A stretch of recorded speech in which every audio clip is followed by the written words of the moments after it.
जी, मैं हूं एडवोकेट मियां आप क़य्यूम और आप देख रहे हैं एक बार फिर मेरा YouTube channel Mac and associate. आज हम जिस कानून पे बात कर रहे हैं वो कानून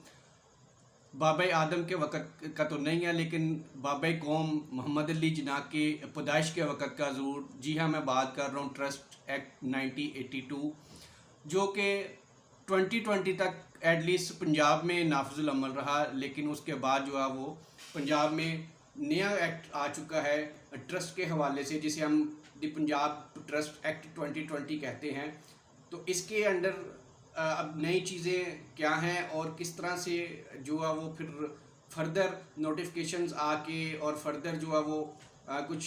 वो पॉलिसी मैटर इम्पोज करके तो इसको नाफिजुल अमल किया गया है, या ये कैसे अब जो जो मतलब ट्रस्ट का लॉ है वो पहले वाले से किस तरह मुख्तलिफ है और ट्रस्ट किस तरह से अब रजिस्टर्ड हो रहे हैं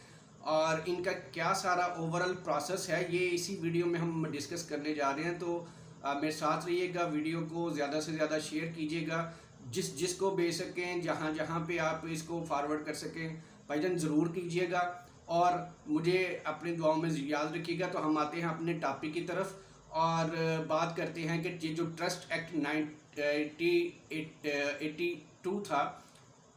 1882, वो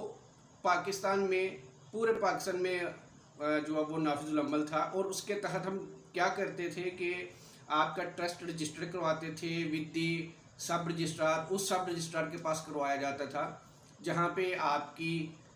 इमूवेबल प्रॉपर्टी जिसे हम कहते हैं, जो कि आपकी ज़मीन जायदाद जहाँ पे हम जिस सब रजिस्ट्रार के पास रजिस्टर करवाते हैं उसी के पास आपका ट्रस्ट भी रजिस्टर्ड होता है। बुनियादी तौर पे ट्रस्ट रजिस्टर करवाने के लिए एक बात माइंड में रख लीजिए कि प्रॉपर्टी का होना ज़रूरी है जो कि आप ट्रस्ट को दे रहे हैं। आगे चल के ये कौन दे रहा होता है, किसको दे रहा होता है, कौन देने वाला क्या कहलाता है, जिसको देते हैं वो क्या कहलाता है, और फिर ये सारी जो टर्मिनोलॉजी लीगल है वो मैं अभी थोड़ी देर में आपको ये नहीं बताता, लेकिन मैं अभी आपको इसका एक एनालिसिस दे रहा हूँ कि जो ट्रस्ट एक्ट पुराने वाला था उसके तहत हम सब रजिस्ट्रार के पास जाके एक ट्रस्ट डीड जो है वो रजिस्टर करवा देते थे और उसी ट्रस्ट डीड को हम लेटर ऑन रजिस्टर करवाते थे विद दी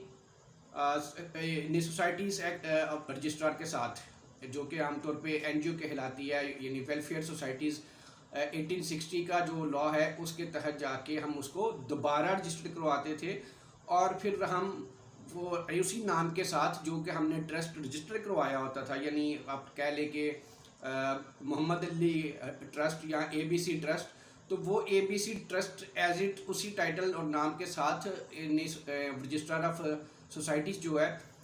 वो उसको रजिस्टर कर देता था और उसके तहत हम उससे सारे बेनिफिट जो कुछ ले सकते हैं उस तो बेनिफिट असं पूरे लै रहे होंगे सा। लेकिन अब क्या है, now the situation has entirely changed since the promulgation of the Punjab Trust Act 2020। अब हुआ क्या कि ये जब 2020 का लॉ आ गया तो ये तो काफ़ी कम्प्रीहेंसिव है और एटलीस्ट पंजाब में की हद तक तो ये नाफिजुल अमल है। और इसमें जो ट्रस्ट है वो आप सब रजिस्ट्रार के साथ रजिस्टर्ड नहीं करवाते। मैंने आपको बताया कि वो जो पुराना प्रोसेस था वो सारा जनाब अगले ने कह दिया बहुत पुराना है, इन्होंने दफ़ा दूर कर दो, वो अंग्रेज़ के वेले का सानू अंग्रेज़ों ने कोई प्यार नहीं, लिहाजा अब उन्होंने कहा जी कि सारा मुनासिब काम होगा। तो उस मुनासिब काम को करने के लिए उन्होंने कहा जी कि जो अब ट्रस्ट बनेगा ये हमारी जो अशराफिया है वही इसको रजिस्टर्ड करेगी, मतलब आप एसी को दरखास्त देंगे, असिस्टेंट कमिश्नर को दरखास्त देंगे और वो उसको डायरेक्टर के पास भेजेगा और डायरेक्टर जो है वो होम डिपार्टमेंट को भेजेगा। ये अब मैं इसको प्रोसेस आपको बता रहा हूँ और ये प्रोसेस इसके अंडर लिखा हुआ है, जो मुतलका सेक्शन है, जो मेरे प्यारे वकला भाई हैं या लीगल कम्युनिटी के लोग हैं वो इसका सेक्शन 16 जो है वो देख लीजिए, वो भी रेलिवेंट है। और उसके अलावा जो है वो सेक्शन 5 और 6 भी बड़ा इम्पॉर्टेंट है इस हवाले से, जो कि इसके वो बताता है कि ये इसके क्या स्टैंडर्ड होने चाहिए, तो फिर ये रजिस्टर्ड होगा, इसका पर्पज़ क्या होना चाहिए, तो उसके तहत ये फिर इसकी फार्मूलेशन होती है। तो बात मैं कर रहा था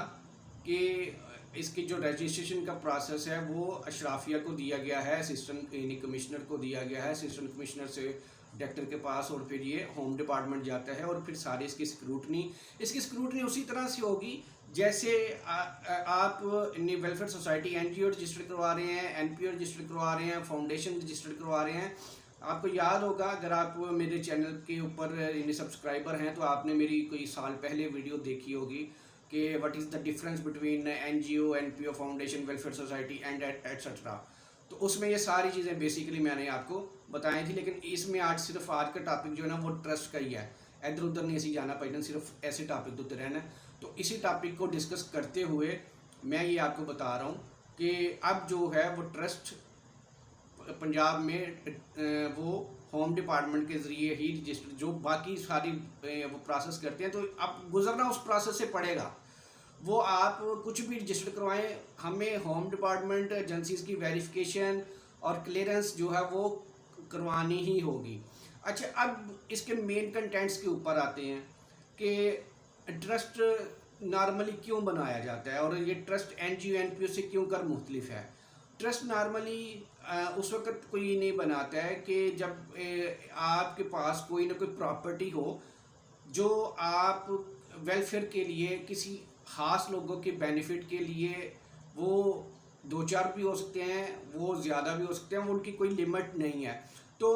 बेनिफिशरीज जो हैं उसके जो भी होंगे उनके फ़ायदे के लिए, उनके मफाद के लिए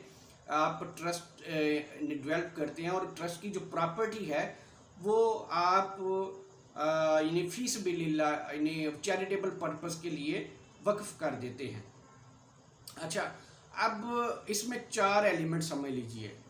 जो इस इस्लाम में जो इन्हें टर्मिनोलॉजी यानी इस्तेमाल हुई है, उसमें आथर है। सबसे पहले आथर क्या करेगा, आथर जो है वही बंदा है कि जो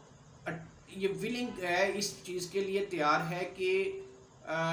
माई property should be use for the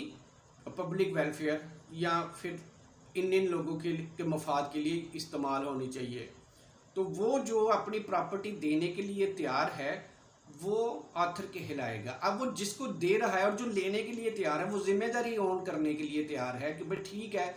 ये तो मतलब ए तो दे रहा है बी को, और बी जो है वो आगे उस जिम्मेदारी को लेने के लिए एग्री है। वो कहता है कि ठीक है, ये मैं इसका सारा इंतज़ाम कराऊंगा, मैं ट्रस्ट रजिस्टर भी करवाऊंगा, इसको गवर्न भी करूंगा, इसके सारे वो जो इन्हें मेरे ऊपर अंडर दी लॉ लाइबिलिटीज़ हैं, जिम्मेदारी बनती हैं फॉर दी बेनिफिशरी, वो मैं करने के लिए तैयार हूँ। तो वो दूसरा जो बंदा है वो कहलाएगा ट्रस्टी, और ट्रस्टी भी एक से ज़्यादा हो सकते हैं, एक भी हो सकता है, एक से ज़्यादा भी हो सकते हैं। अच्छा, उसके बाद फिर आ जाता है बेनिफिशरी। बेनिफिशरी वही है कि जिसके लिए ये दोनों पहले वाले बंदे ये ट्रस्ट कायम कर रहे हैं, यानी सबसे पहले जो प्रॉपर्टी देने वाला है, उसके बाद जो वो प्रॉपर्टी को गवर्न करके आगे बेनिफिट पहुंचाएगा या पहुंचाने के लिए, या वो सारा इंतज़ाम संभालने की जिम्मेदारी लेने के लिए तैयार है, वो ट्रस्टी है। और जिसके लिए वो कर रहे हैं, ये दोनों बंदे जिसके लिए वर्क कर रहे हैं वो बेनिफिशरी है। तो बेनिफिशरी भी मैंने आपको बताया कि एक ख़ास सेगमेंट के लोग हो सकते हैं, एक ख़ास क्लास के हो सकते हैं, और वो बहुत सारे भी हो सकते हैं, और मुख्तलिफ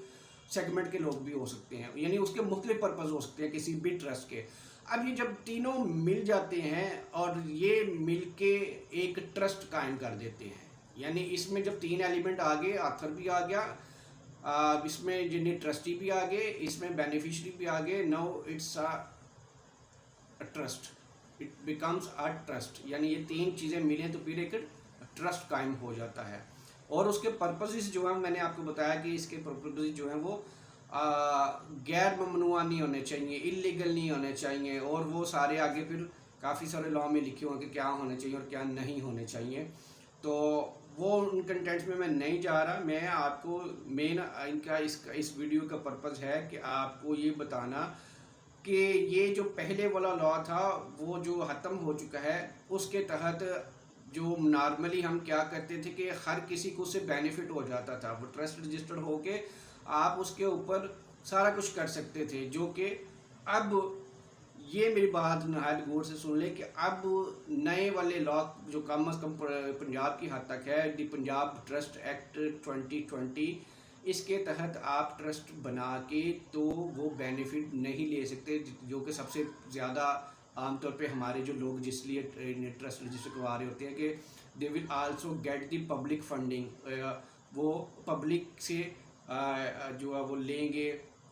वो फंड्स यानी रेजिंग करेंगे, वो लोगों से के पास जाके उनसे वो इन्हें इकट्ठा करेंगे कि हम भी पब्लिक वेलफेयर का काम कर रहे हैं, तो लिहाजा हमें ये जो चैरिटीज़ दीजिए, हमें जो वो फंड्स दीजिए। तो ये नहीं कर पाएंगे, वो ट्रस्ट के अंदर नहीं कर पाएंगे। पहले ये मुमकिन था, मैंने वो पीछे आपको बता दिया, तो अब ये ऐसा करना मुमकिन नहीं है। तो ये अब पंजाब में अगर जो लोग इस माइंड से हैं कि हमें पब्लिक वेलफेयर के लिए काम करना है, हमें नॉन प्रॉफिट का जो है काम करना है, तो उन्हें किसी दूसरी स्कीम के अंडर जाना पड़ेगा। वो एनजीओ में जाएं, एनपीओ में जाएं, फाउंडेशन में जाएं, बट ट्रस्ट के अंडर उनका ये पर्पस हल नहीं होगा। ये इस वीडियो का सबसे अहम पॉइंट है जो आप जहन नशीन कर लीजिए, क्योंकि हमारे पास बहुत ज़्यादा लोग आते हैं वो ट्रस्ट के लिए, और हर किसी को फिर एजुकेट करना पड़ता है। इसलिए ये मैं वीडियो बना रहा हूँ ट्रस्ट के हवाले से, कि उनको ये गाइडेंस हो सके कि ये ट्रस्ट हमारे वो स्कोप देखे कि वो करना क्या चाहते हैं। हाँ, अगर कोई अपनी प्रॉपर्टी फीस बिलिल्लाह देना चाहता है और वो चाहता है कि ये ट्रस्ट के तौर पे यूज़ हो, वो ज़रूर इस लॉ के अंडर आए और उसकी जो रिक्वायरमेंट है वो पूरी करे। वो भी मैंने आपको चीदा बता दी हैं। तो होपफुली आपको आज की इस वीडियो से काफ़ी सारा यानी मालूमात ट्रस्ट के हवाले से मिल गई होगी, और जो भाईजान रह गई है जिन्हें नहीं मिली वो तुसी अपने कमेंट सेक्शन में जाके मैंने लिख दो, तो मैं आपको सारे उनके जवाब दे दूँगा। तो उम्मीद करता हूँ कि आपको ये वीडियो पसंद आई होगी। अगली वीडियो में फिर मिलते हैं। अपना सब दोस्तों का ख्याल रखिएगा और मुझे दुआ में याद रखिएगा। वीडियो को लाइक कीजिएगा, शेयर कीजिएगा और सब्सक्राइब ज़रूर कीजिएगा। बड़ी मेहरबानी भाईजान। अस्सलाम वालेकुम, अल्लाह हाफिज़।